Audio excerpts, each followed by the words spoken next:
Okay guys, well this is pretty cool actually. What we're looking at here is a picture of the heat signatures on two of Saturn's moons, Mimas and Tethys. And I really love this photo because it shows me a very unusual geometric shape here.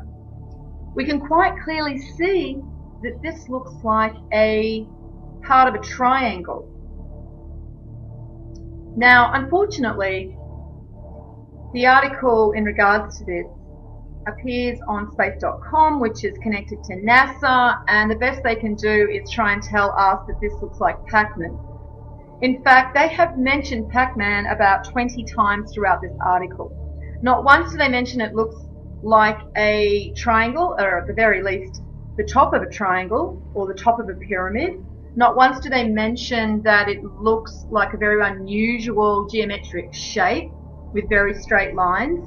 They just continually tell us that it looks like Pac-Man.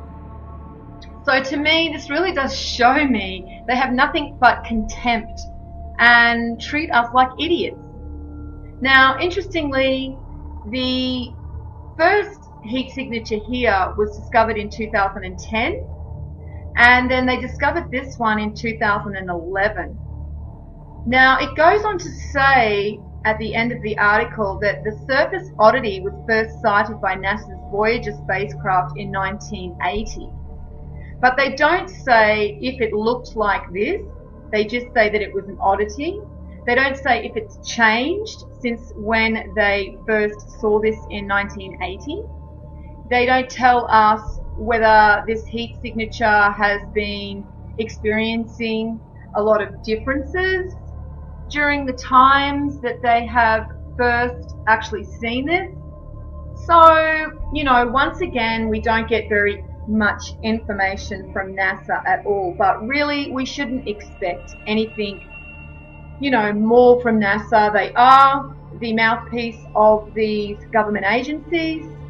But anyway, I thought it was very interesting, this shape, because as soon as I saw this shape, I actually didn't see Pac-Man. What I saw was what I've been seeing on the sun, these triangles.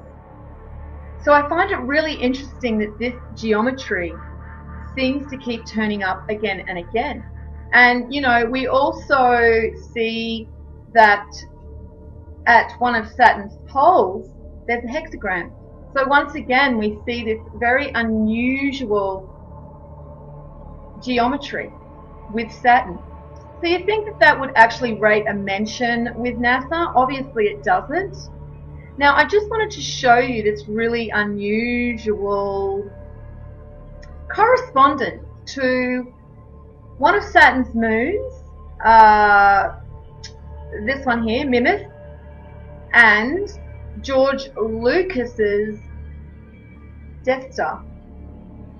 And the reason that I find this really interesting is, one, they do mention it in the article, but two, now that we're starting to see that there is a definite connection between people that are very creative and their ability to tap into universal consciousness, I think we should start paying attention to a lot more of these very creative types of people and what they were relaying to us.